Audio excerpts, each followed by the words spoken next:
טבעי, אנו ניקח אתכם הערב שוב לעבר מוזרויות היקום וסודות הבריאה. אנחנו נשקיף הערב לעבר חיים אחרים ונצלול למעמקי הימים ונחדור אל תוך סודות העתיד.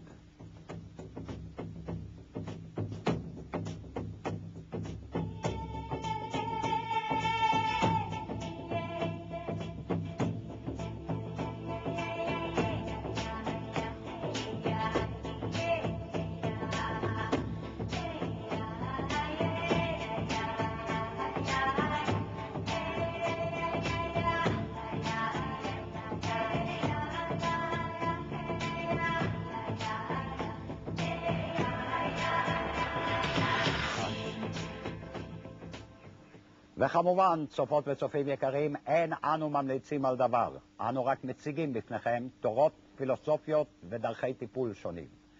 והערב, צופות וצופים יקרים, על תקשור עם מלאכים וחוצנים עם מרגלית אלון, על הילינג ונומרולוגיה עם יריב בר שלום, ועל אהבת החוכמה עם ירון ברזילי.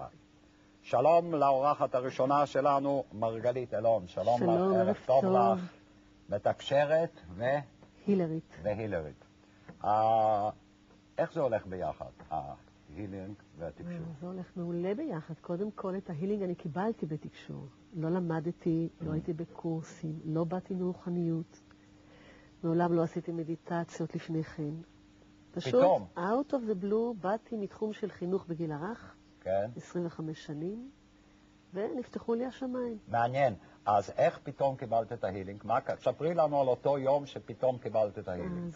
זה לא ביום אחד. לא ביום אחד. אפשר להגיד שכבר חודשים אני סטודנטית לרפואה, שנה א', ב' אולי כבר, כן? כן. יצרתי קשר, זאת אומרת, בראשונה נוצר קשר עם המדריכים. הרוחניים. הרוחניים כמובן. והתחילו ללמד אותי, להכניס אותי לסודות. זה אחרי שקצת הסתגלתי למצב החדש, שהבנתי מה קורה.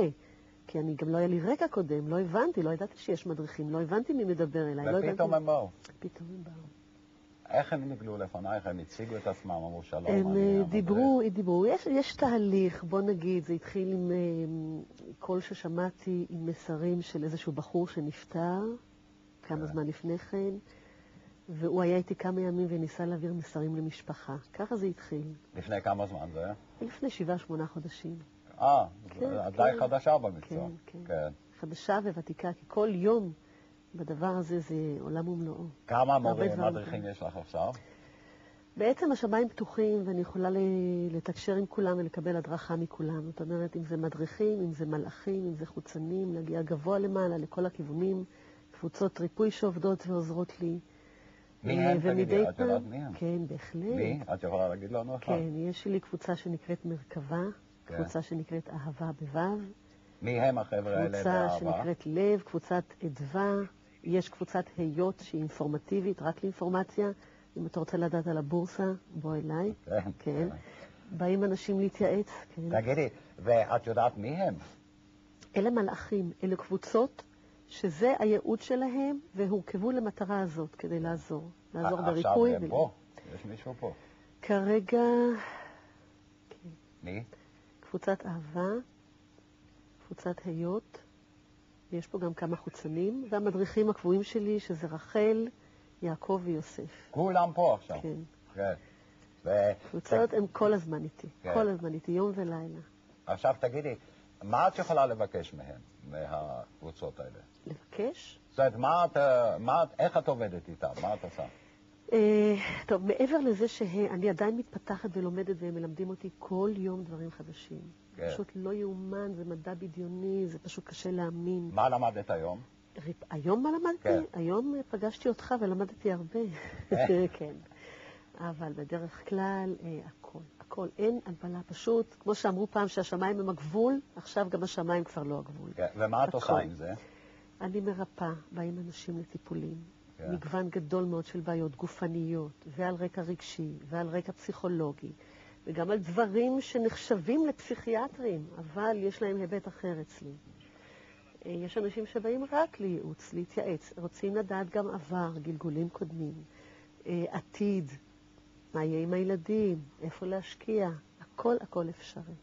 ויש לך מרפאה של המדריכים, של החוצנים האלה? כן, כן. תספרי לנו קצת על המרפאה הזו, איך את עובדת שם? המרפאה, לא רואים כלום. זה החדר שלי והספה. החוצנים באים, אני רואה אותם בריצוד, או בזווית עין, או לפעמים כשאני באמת בעין השלישית עוצמת עיניים. אבל בזמן עבודה אנחנו מחלקים, משתפים פעולה, הם עובדים יחד איתי, או הקבוצות של המלאכים שעובדות, שעושות גם ריפוי, אבל בסגנון שונה מאשר החוצנים, כן. אפשר להגיד. מקבלים את המטופל, קודם כל אנחנו פותחים מרידיאנים, צ'קרות, מנקים. יש הרבה אנשים שמגיעים אליי אפופים באנרגיות שליליות שמעולם לא ניקו, ויש צורך קודם כל לנקות אותם. אנרגיות שליליות, אחרת לפעמים הילינג לא נכנס פשוט דרך הסגירה הזאת. וגם קשה לראות מה יש לבן אדם במבט ראשון. והאדם מקבל טיפול כמו בצל, אפשר להגיד, קליפה אחרי קליפה. קליפה חיצונית, מטופלת, שוללים אותה, נכנסים יותר עמוק ויותר עמוק. הראייה באמת הוליסטית, כאשר אני נותנת את הקשר בין הנפש והרגש, החשיבה והגוף כמובן. איך נראים החוצנים האלה? בוא לא ניכנס לזה. אתה יודע מה? יש סיבה למה הם לא נגלים לעינינו. כן, למה? יש סיבה, כי אנשים עלולים לפחד. יש חוק. הם לא צריכים להתגלות. את מפחדת מהם? לא. הם מקסימים. כן. מקסימים. החוצני, יש שתי קבוצות שאני עובדת איתן. הייתה פעם קבוצה שהייתה קבוצה עצמאית, עם שמות כאלה כמו הולדאו וביניטו וסירגן ולמוטיין. מי? החוצנים? חוצנים בשמות כאלה. הם אמרו לי גם מי הקפטן שלהם, מאיפה הם באו, מאיזה ממלכה, מאיזה כוכב. ועכשיו יש לי קשר עם קבוצה ששייכת לפדרציה רפואית בין כוכבית. הרבה מאוד הילרים שיש להם מרפאות חוצנים עובדים איתם. וגם אני הצטרפתי, נהנית מאוד מהעבודה, מכל רגע. פשוט ניסים ונפלאות. הם באים מתי שאת רוצה? כל הזמן. כל הזמן עומדים לעזרתי, לייעץ. אני גם לומדת, תוך כדי שאנחנו מטפלים יחד, אני גם שומעת כל הזמן מה קורה, דברים חדשים, מקבלת חומר חדש. ההתפתחות היא אינסופית. והם יכולים לרפא כל דבר? לא יודעת ולא רוצה להתחייב. מניסיונך אבל. כן, אני חושבת שהם יכולים להגיע רחוק מאוד. כן. רחוק מאוד, זה גידולים למיניהם, בעיות, עמוד שדרה, שלד, מיגרנות, מחלות, באמת כל מיני דברים. ובדרך כלל מגיעים אנשים אחרי שכבר עברו את כל הקשת האפשרית של רפואה קונבנציונלית. ובאים עם סיטי ורנגן ולא מצאו ולא יודעים ואין פתרונות, ותחנה האחרונה מגיעים ומרפאים. זאת אומרת, זה אומר הרבה. ויש חוצן, נניח, מומחה לחוט שדרה וחוצן מומחה לאוזן. בדיוק, נכון. החוצנים האלה יש להם התמחויות. כן. ובאמת יש רופאה אחת שהיא כללית. אגב, החוצנים האלה הם קוראים לעצמם בשמות עבריים, כדי שיהיה קל יותר כקוד זיהוי, כן? שלא נסתבך עם שמות כמו שאמרתי קודם. כן. אז יש רופאה אחת שנקראת לאה. חוצנית. כן. היא הראשונה שתמיד נמצאת, נותנת הבחנה כללית, והיא זו המתאמת וקוראת לרופאים המומחים. אם צריך גינקולוג, אם צריך מומחה לב, כלי דם, כל דבר מקבל את הטיפול בהתפלגות, ולפעמים כמה מהם עובדים יחד על האדם באותו זמן. זאת אומרת, אפשר בפגישה אחת לעשות כמה דברים בכרטיס אחד, מה שנקרא. יש מנתח? יש גם מנתחים, כמובן, תראה, הם לא עובדים באבמל, בסכינים, אין דם, אין חתך. זה הכל עם אנרגיות ואורות שאנחנו עדיין לא יודעים על קיומם. אם אנחנו יודעים עכשיו על רנטגן או על ניתוחים שעושים בקרניים מסוימות שנכנסות, אבל זה כבר הרבה יותר גבוה. מאיזה כוכב הם באים? זה אני לא יודעת. לא מספרים. זה אני לא נכנסתי לזה. זה כל כך לא מעניין, ממש לא. לא מעניין, כי זו פדרציה שמאחדת חוצנים שבאים מכל כך הרבה מקומות, שאין טעם להתחיל לזכור כוכבים ושמות וכל זה. ואיך היחס בין הרופאים המלאכים והרופאים החוצניים? יחס מעולה. הם עובדים גם שכם לשכם, כמעט אמרתי גב אל גב. ומתי מטפל מלאך ומתי מטפל חוצן? אני יכולה להחליט. כן. יש אנשים, תראה, כל אחד עם הקו האדום שלו, יש כאלה שבאים ואומרים, מרגלית, מלאכים זה נהדר, אני מאמין, אני מתפלל, אבל חוצנים, תעזבי אותי, עד לפה. לא רוצים. זה הקו האדום. יש כאלה שבדיוק ההפך. חוצנים, כן, אוהבים, קוראים, יודעים, אבל מלאכים? את מדברת עם מלאכים? כן. מה זאת אומרת, איך, מה?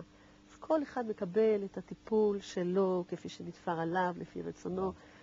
ויש חוק שבאמת אסור לי לעשות טיפול על מישהו בלי שהוא ידע מי מטפל בו. אני מבהירה להם. את מבהירה? מי הרופא ומי... כן, כל הזמן אני מספרת להם מה אני שומעת, מה אומרים לי, מה יש. ובהרבה מקרים אנשים באים ולא אומרים. אנחנו אפילו מגלים דברים טוב. תגידי, לסיום, בקיצור, כי אין לנו כבר הרבה זמן, למה ניתן בך הכוח הזה, את חושבת? למה בחרו בך? אתה באמת רוצה שאני אענה? לא, מה את חושבת? לא חשבת על זה? זה לא עניין, כן. זה לא עניין של בחירה, זה עניין של מי הנשמה. מי הנשמה? מי הנשמה? זה מי את? הנשמה שלי, כן. זה לא עניין של מה עשיתי ולא עשיתי בגלגול הזה, אם כי גם זה יש. זאת אומרת, עשיתי מספיק עבודה של מודעות ושל סליחה ושל שחרור עבר ועבודה. כן. אבל בעיקר מי הנשמה. תודה רבה לך. תודה רבה לך.